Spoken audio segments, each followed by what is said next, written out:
The Kite Runner. Recently, I've begun to notice that American filmmakers suck when it comes to making a powerful film about the Middle East that relates to the struggles that seem to be gripping that area with an iron fist lately. They either seem to be too heavy-handed, too expository, or just downright dense about our involvement as a nation over there. Lions for Lambs was ambitious but ultimately a letdown.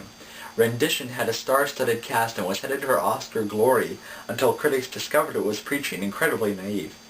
In the Valley of Elah was better received, but still it was by no means a triumph. The Kingdom was a joke. The list goes on and on. However, if you look at films made by the people who actually live over there, these are some of the most powerful and true and balanced, in-depth films you will ever see about that area. Paradise Now was a power punch. The Syrian Bride was a desperately tragicomic affair that exquisitely portrayed some of the dualism of that area. These kinds of things lead me to believe that Americans just can't seem to make a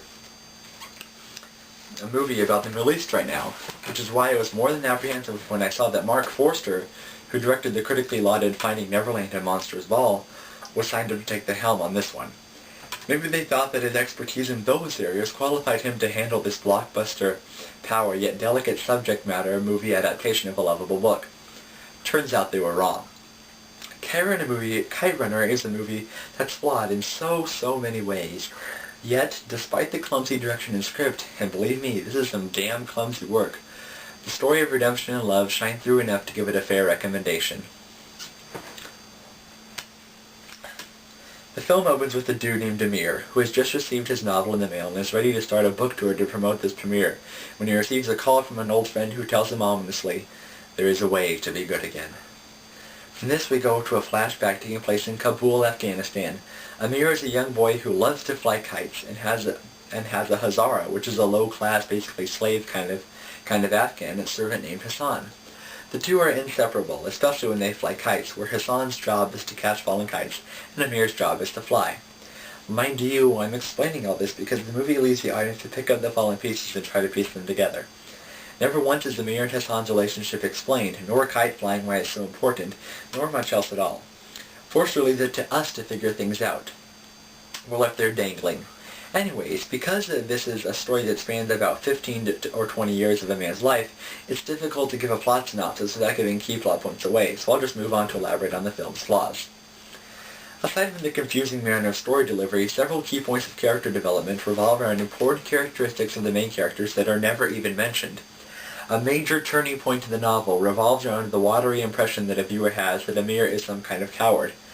Amir and Hassan's relationship seems more like a couple of kids having fun instead of the very dark heart that is at the center of it all.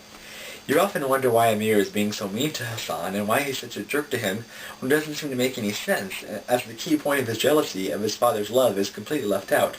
Spider-Man showed that you could show jealousy between a friend and his love for a father with just a few key scenes.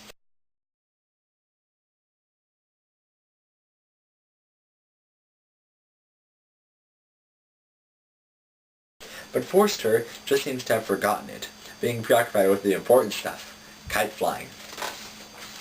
Khaled Hosseini, in a press release a month or so ago, said that the kite flying he had seen in the film was incredibly well done and far better than he could have ever imagined. In point of fact, the kite flying scenes in the movie don't carry much emotional weight at all, and when they do, it's not because of the glaringly out-of-place CGI or the look at me, I'm swooping through the sky cinematography. It's because of the humans at the center of the story, whom, as we've already discussed, don't have very many dimensions, in part due to the incredibly rushed feeling the story has. The novel was 300-some-odd pages long, while the movie, though not committing the fallacy of Golden Compass by clocking it at under 2 hours, still has the feel of a director checking things off a list.